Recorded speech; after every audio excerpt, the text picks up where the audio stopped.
You may have heard that August 5th is going to be the shortest day in your life, so let's talk about why. So I'm Christopher Palma, the last name is P-A-L-M-A, and my title is Teaching Professor in the Department of Astronomy and Astrophysics. It doesn't mean it's going to be an hour shorter, it means it's going to be a millisecond shorter, but that's really unusual because in the past you may have heard days are getting longer. So what's going on to make the days shorter? And I'm here to tell you that we're still at the stage of speculating. We're still at the stage of figuring it out. But we have measured that the days this summer, a few of them, have been measurably shorter than we expected. The key idea of measuring time is comparing what's going on with the Earth spinning around to where we are in space. Like we use some object as a reference object. And we look at that object, we point to it, and we wait for it to go all the way around and come back. And then that tells us when the Earth has spun all the way around.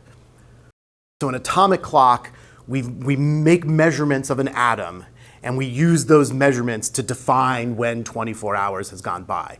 And we can do that very, very precisely. And then we compare that to what we see in the sky. And so if on one particular day, the atoms in the atomic clock tell us 24 hours have gone by, but then astronomers look in the sky and they see that this object they expected to be there is really there, that tells us the Earth didn't turn all the way around as far as we thought it did. And that's what's been happening.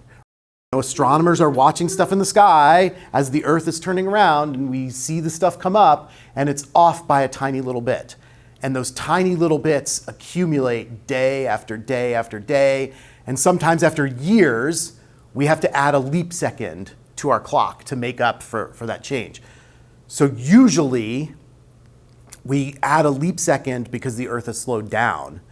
But now it looks like for the very first time in all the history of doing this, we may have to subtract a second because Earth appears to have gone around faster than we expected it to. And that is really, really unusual, right? And so if you just think about like what's been changing over, say, the last 100 years, glaciers have been melting. So that's one of the things that people think is a very strong candidate. As the glaciers melt, mass on the Earth is redistributing, right? So what used to be ice in certain places is melting and it's flowing into different places. So glaciers melting is a good idea. We talk a lot about the core of the Earth being molten, made of liquid. And so as the outside of the Earth, the solid part of the Earth is spinning this way, the liquid inside of the Earth is spinning in a slightly different way. And so there could be changes going on in the spinning interior of the Earth that is causing the exterior of the Earth to slow down. All of these things we have to keep studying. Is it the glaciers? Is it the core? Is it like individual things like specific earthquakes? Or is it a combination of all of those?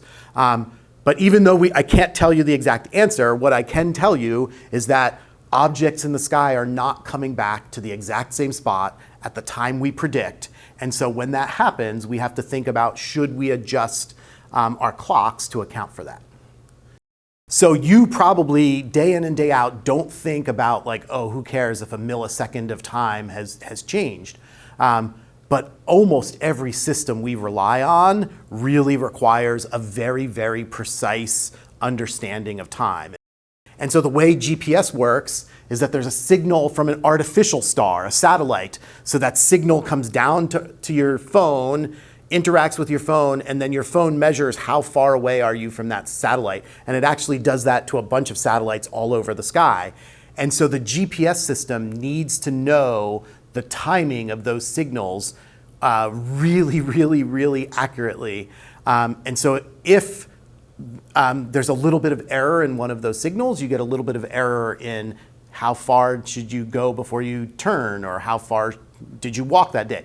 Now, a teeny tiny little change in the time turns into a teeny tiny little change in distance. But if the time is fundamentally wrong, that can accumulate and it can cause more errors.